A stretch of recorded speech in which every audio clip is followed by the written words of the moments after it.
Welcome, guys. This is the first lesson for Unit 2. The title is The Introduction to Industrialization in the United States.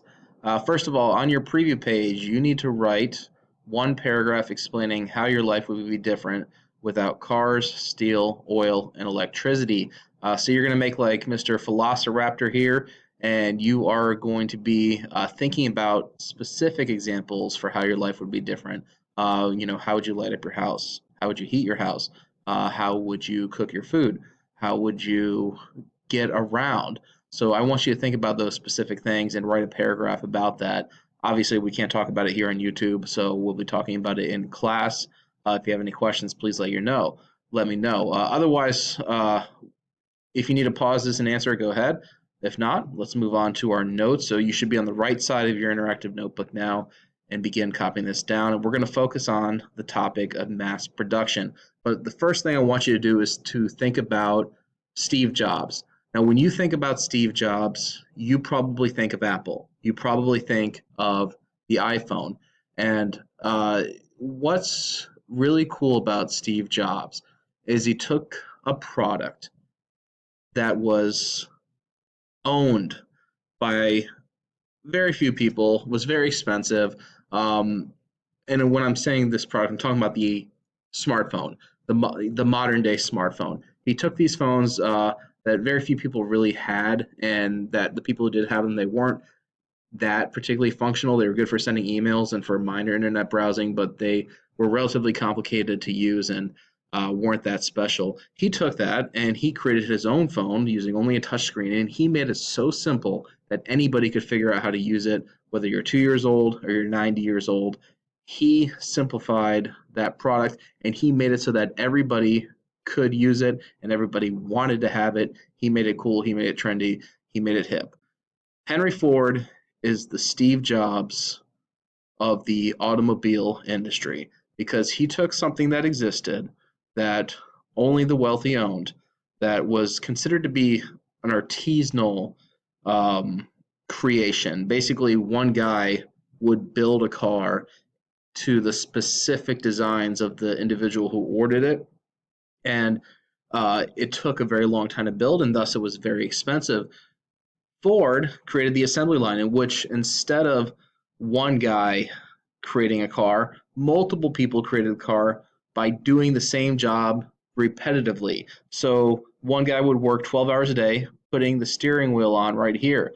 Another individual would work laying down the top part of the car onto the vehicle, and that was their job. The next guy after this, you'll notice there's no engine in there, would assumably lower in the engine with a crane. Somebody at that would probably connect the parts, and that's the way Ford's assembly line worked. And what it did is it dramatically sped up the production of cars. They were all identical to each other. They were affordable, and as a result, forever changed the landscape of the United States. Because if you think about the way most Americans live, we live in either suburbs or uh, near city suburbs or in rural suburbs or in rural parts of the country, and we need cars to get around. And so if you compare like us to older European cities that were built prior to the development of automobiles, you'll notice that they're much more condensed. When I was tying it back into our preview activity, when I was in Passau, Germany, the cities are built in a very condensed way where you can walk just about everywhere, and that's done. That was done on purpose because not everybody could get around easily, and especially not without cars. Not like you can park a horse in front of everybody's house. Um, that just doesn't work. And cars, ironically too, are kind of considered the environmentally friendly alternative to horses because horses create manure, which pollutes the streets, which pollutes the area, doesn't smell very pleasant, and so cars were actually kind of considered to be this environmentally friendly alternative to horses at the time, which is kind of ironic now considering the issues we're having with carbon emissions in relation to vehicles. But anyways, it made workers um, more efficient at producing vehicles, and this is important because in Ford's case, um, he's going to pay his workers really well, and as a result, he's going to retain more workers, and he's going to make a larger profit. And those workers are also going to end up buying cars from Henry Ford, which results in him making more money. So he took a different, approach to how he treated his workers compared to guys like Rockefeller and Carnegie, who paid them very poorly. He paid them well so that they wouldn't want to join a union and so that they would want to be loyal to his company.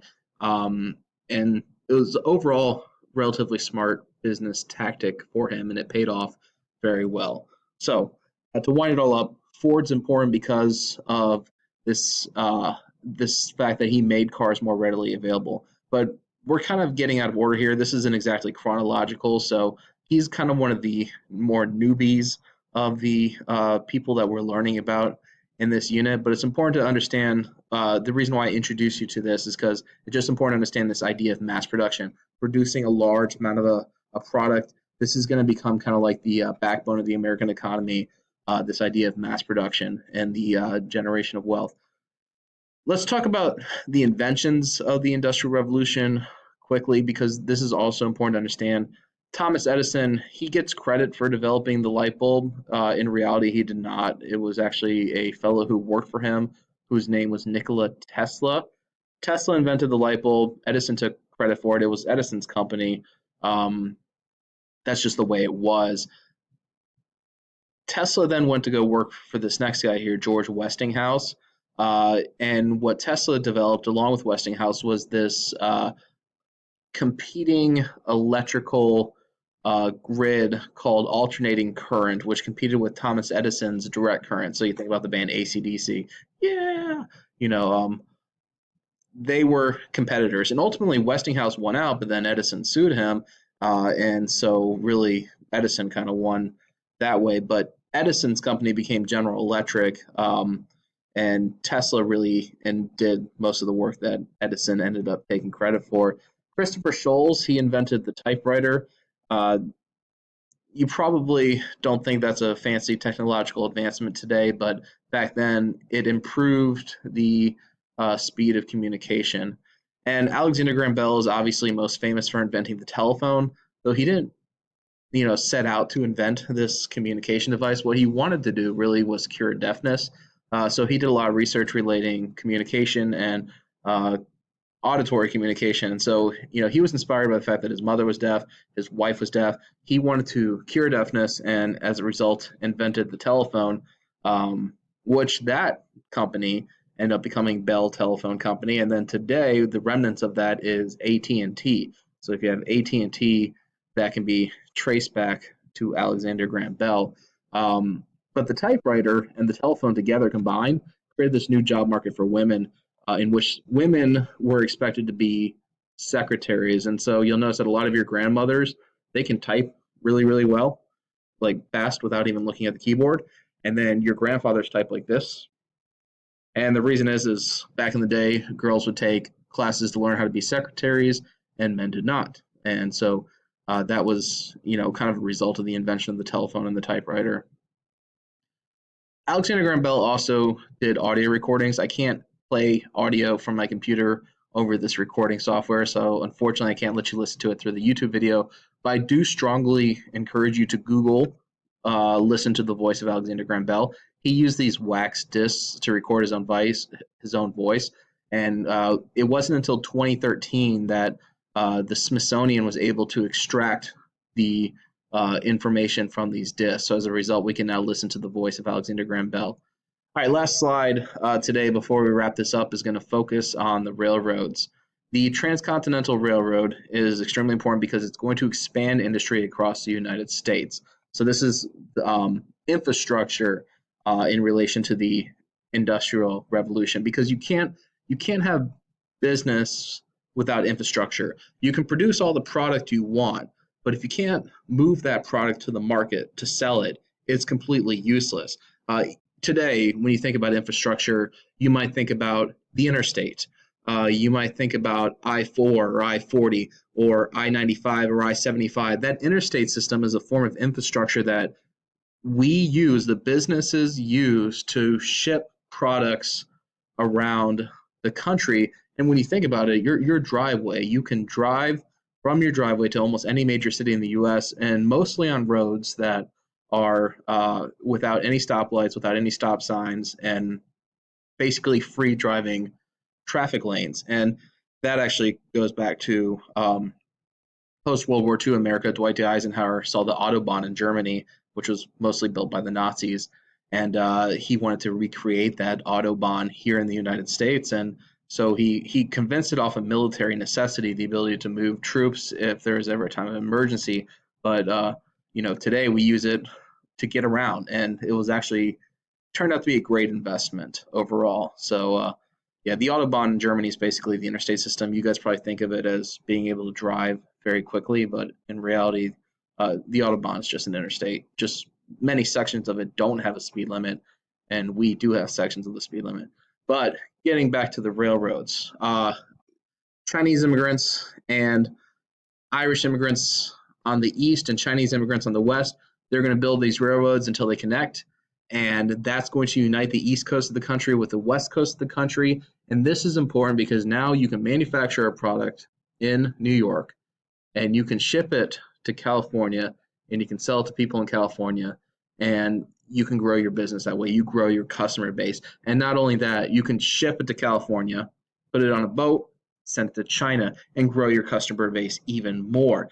Likewise, you can go the other direction, manufacture a product in California, ship it to New York, send it on a boat to Europe for trade as well. So this is going to allow American industry to grow because we're going to become a global supplier of products, a global supplier of manufactured products. So what does the railroad do? It increases the movement of resources, products, and people. It unites the nation. Americans, as a result, are going to begin moving to the west and settling in the western territories. And these towns are going to spring up along the railroad lines as well. So the railroad system is extremely important because without that infrastructure of the transportation and without the infrastructure of the electricity that we learned about, and without the infrastructure of typewriters, and without the infrastructure of telephones, all this stuff coming around at the same time, combined with the ingenuity of American invention, is going to create this massive growth of industrialization in the United States. So throughout this unit, we're going to be focusing on basically the effects of that. So we're going to talk about what capitalism is. We're going to talk about labor unions. We're going to be talking about the urbanization of American cities and immigrants as well. In particular, lots of immigrants are coming in. So that's going to be the main theme here. So today's lesson was on infrastructure, and we're going to move on from that from here. All right. Thank you for joining me today for this.